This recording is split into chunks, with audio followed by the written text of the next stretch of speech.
یہ ویڈیو عراقی پرفیوم ابو الفضل کے تعاون سے پیش کی جا رہی ہے، جو کہ پاکستان میں لانچ ہو چکا ہے۔ بہترین خوشبو ہے اور اسے ابو الفضل اس لیے کہا جاتا ہے کیونکہ حرم حضرت عباس میں یہی خوشبو استعمال کی جاتی ہے۔ آرڈر کرنے کے لیے واٹس ایپ نمبر پر رابطہ کیجیے۔ بسم اللہ الرحمن الرحیم، السلام علیکم مومنین اکرام، امید ہے آپ سب خیر و عافیت سے ہوں گے۔ آج کی ویڈیو جس موضوع پر ہے، اس پر بہت سے مومنین نے میسیجز کیے کہ آپ اس پر بات ضرور کریں، اور موضوع یہ ہے کہ سندھ میں کچھ لوگوں کی طرف سے ایک عجیب قسم کا تماشا برپا انہوں نے کیا ہوا ہے کچھ دنوں سے، جس میں وہ شیعہ علماء کے خلاف، خصوصاً سید علی خامنہئی صاحب کے خلاف، آیت اللہ سید علی سیستانی صاحب کے خلاف مسلسل ان کے خلاف زبان استعمال کر رہے ہیں، نعرے بازی کر رہے ہیں، اور میں سمجھتا ہوں کہ بچوں کو بے وقوف بنا رہے ہیں، جذباتی کر رہے ہیں ولایت کے نام پر۔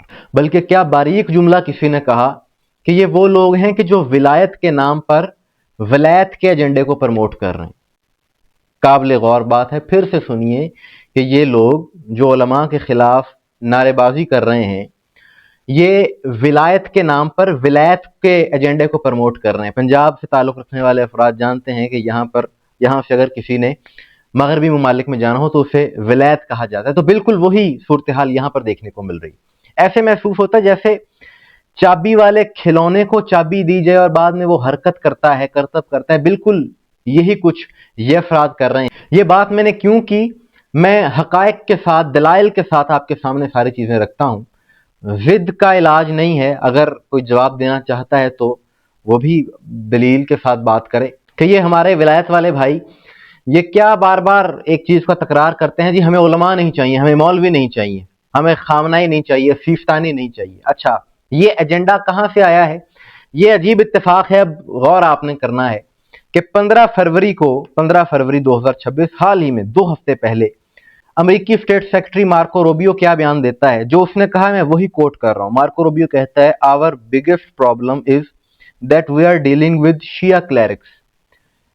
اردو ترجمہ اس کا یہ ہے کہ وہ کہتا ہے کہ ہمارا سب سے بڑا مسئلہ یہ ہے کہ ہمارا سامنا شیعہ علماء سے ہے۔ یعنی آپ سمجھ گئے، وہی بات آ گئی جو یہاں پر یہ نام نہاد باوے پرموٹ کر رہے ہیں ولایت کے نام پر، ان کو شرم آنی چاہیے۔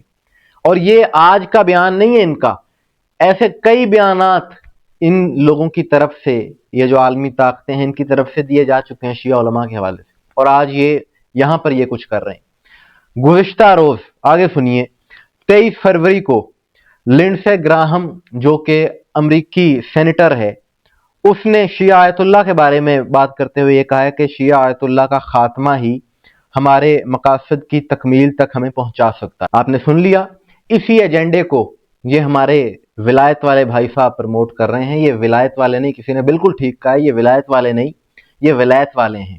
یعنی قابل غور بات یہ ہے کہ یہ اس قدر انتشار اور اختلاف پیدا کر رہے ہیں قوم میں، اس کی وجہ کیا ہے؟ اس بارے میں سوچنا چاہیے۔ جو نوجوان ان کے ساتھ ان پروگراموں میں شامل ہیں، آپ ضد کی اینک اتار کر ذرا غور سے سوچئے، عقل سے سوچئے کہ یہ کیوں ایسا سب کچھ کیا جا رہا ہے۔ قرآن کہتا ہے وَلَا تَفَرَّقُوا، تفرقے میں مت پڑو، لیکن یہ لوگ ایسی نعرے بازی کر کے تقسیم در تقسیم کر رہے ہیں قوم کو۔ اور طریقہ کار ان لوگوں کا یہ ہے کہ ولایت علی علیہ السلام کے نام پر لوگوں کو جذباتی کر کے ان کاموں کی طرف لے کے جاتے ہیں۔ سیرت علی پر کبھی یہ لوگ بات نہیں کرتے، اور جن علماء کے خلاف یہ لوگ نعرے بازی کرتے ہیں، جن کے خلاف یہ اس طرح کی زبان استعمال کرتے ہیں، وہ علماء وہی ہیں جو مولا علی کے فرمان کے مطابق، مولا علی کے حکم کے مطابق مظلوم کی امداد کے لیے، مظلوم کے حق میں آواز اٹھائے ہوئے ہیں، عملی میدان میں کردار ادا کر رہے ہیں، ظالم کے خلاف ہیں۔ اور یہ لوگ مظلوم پر ظلم کرنے والوں کے ایجنڈے کو یہاں پر اس قسم کے نعرے لگا کر پروموٹ کر رہے ہیں۔ میں سمجھتا ہوں جس دن قوم کو یہ فرق پتہ چل گیا، یہ شعور آ گیا کہ صرف نعروں کی حد تک ہم نے نہیں رہنا، بلکہ عمل کی طرف آنا ہے، سیرت کی طرف آنا ہے، کردار کی طرف آنا ہے، جو کہ اہل بیت نے جس کا ہمیں درس دیا ہے، اس دن یہ سارے مسائل ختم ہو جائیں گے، اور اس قسم کے جو جعلی باوے ہیں وہ اپنے آپ ختم ہو جائیں گے۔ لیکن اس کے لیے شعور بے حد ضروری ہے۔ شعور جب تک نہیں آتا تب تک یہ شور ہی رہے گا اس قسم کا۔ میں نے آپ کے سامنے فیکٹس اینڈ فگرز کے ساتھ یہ چیزیں سامنے رکھی ہیں کہ پتہ چل سکے دنیا کو کہ کون کس کے ایجنڈے پر کام کر رہا ہے۔ مومنین اکرام، آپ کے حوالے سے کیا رائے ہے کمنٹ میں ضرور بتائیے گا۔ مجھے دعا میں یاد رکھیے گا۔ السلام علیکم ورحمۃ اللہ۔